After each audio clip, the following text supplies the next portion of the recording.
Hi, my Higher Path Guidance Soul Tribe. So, today we are going to learn Tarot, the Higher Path Guidance Way. The first card that we're going to look at is the Fool. So, the Fool is a Major Arcana card.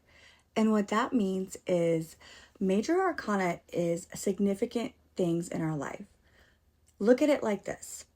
A Major Arcana would be having a child, buying a new car, buying a house, moving, starting a new job, something big in your life.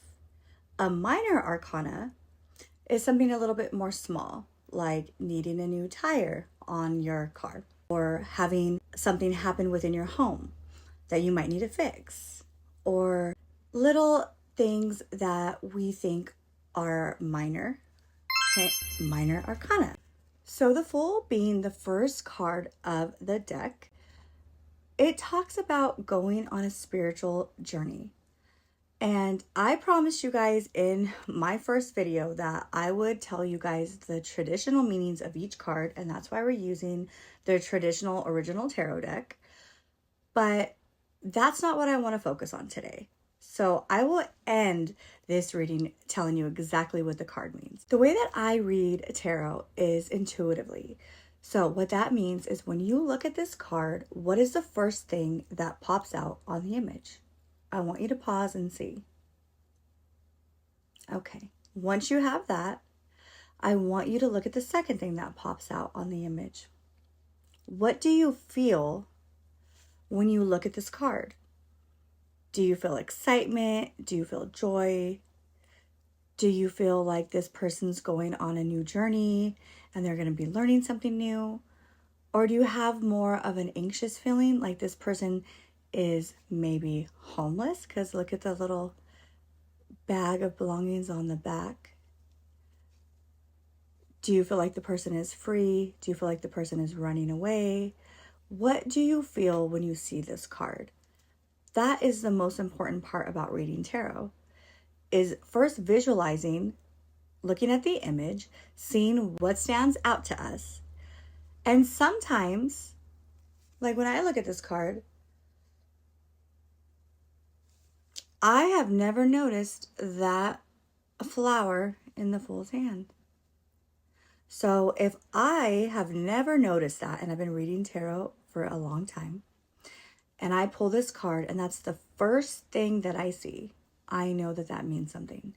And if I get excited, happy, like an energetic feeling that comes along with it, then I know that that's a positive. Somebody's going to be giving you a flower. Maybe you're going into a new relationship.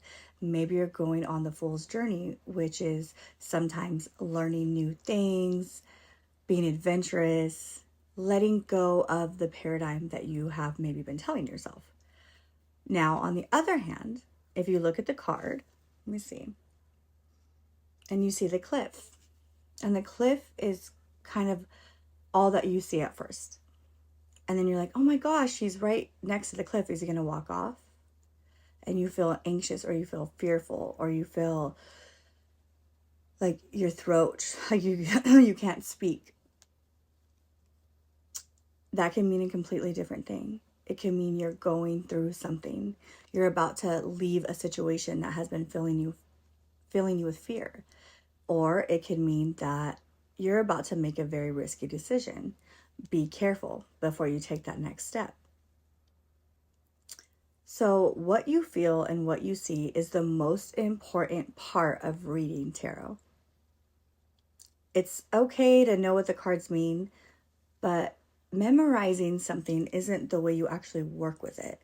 It's supposed to be the energy that you feel. And that's why in tarot, a lot of readers say, take what resonates and leave the rest.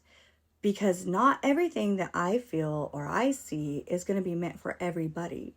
And I won't see or feel the same thing every time either.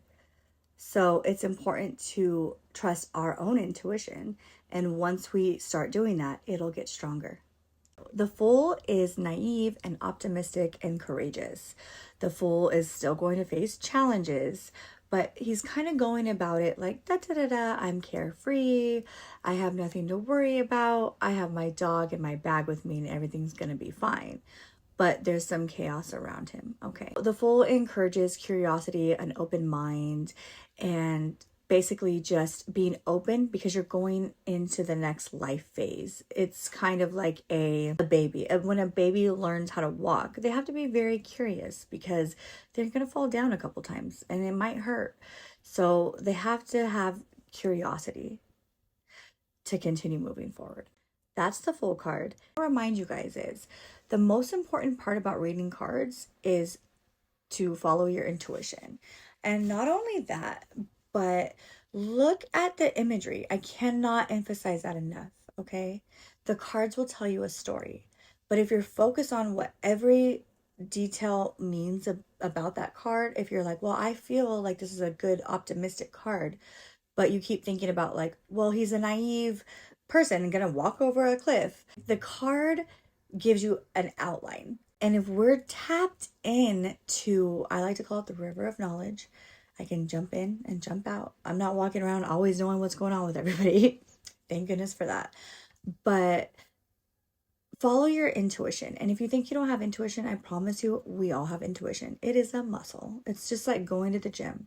The more you use it, the more you are aware of it, the more it will grow. Okay. But as promised, I will give you the traditional meaning of the Fool card. The Fool is a naive, carefree person, an early stage of their journey and like the infancy stage.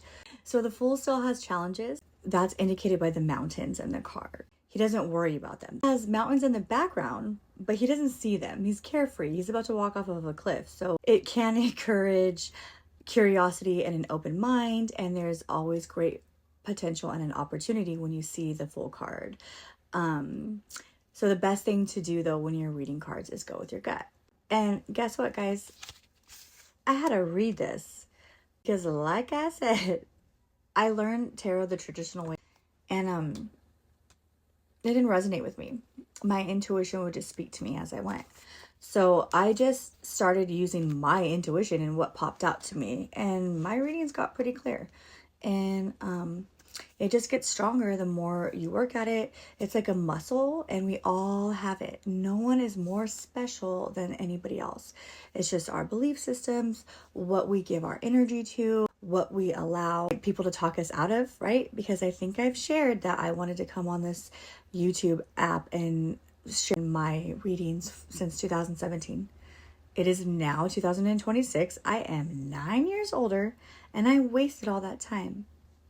But actually, let me rephrase that. I did not waste that time because I learned a lot and I gave a lot of readings and I learned a lot about myself and I learned a lot about the reasons why I wanted to share my truth with the world. And the reasons why I wanted to in 2017 and the reasons why I want to today in 2026, it's like night and day. And I think that spirit had that in mind. So for today, we're just going to talk about the Fool. I wanted to give you an introduction on how to look at the image, how to go with your intuitive feeling. And I just kind of wanted to give an overview of what the major arcanas mean. Now, it just can mean significance. It could also show a specific zodiac sign.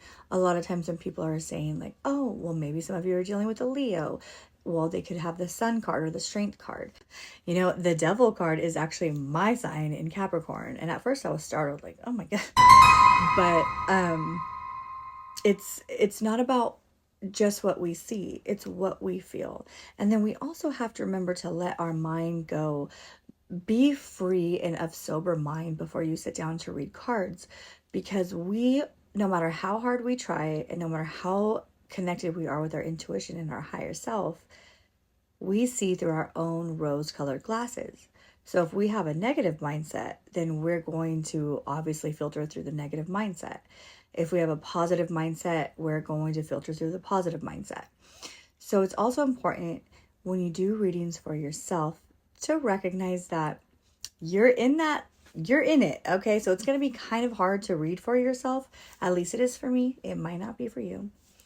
But when you're reading for others and they're trusting you with their energy and they're trusting you with the things that they hold dear and most to their heart, because people don't go on, line or pay for readings or all that if it wasn't something that was important to them and taking a lot of space up in their head. So be mindful that you are not under any influence of any substances. You need to be of sober mind, okay? And if you respect the tarot and respect your higher self and you respect spirit and you stay in alignment with your life, you're able to read from a pure, more authentic place. But that's just my perspective. And I don't have a PhD on tarot. I just know the higher path guidance way, which is my way. So next time we're going to dive into the suits, and then we will also just kind of go in deeper on the arcanas.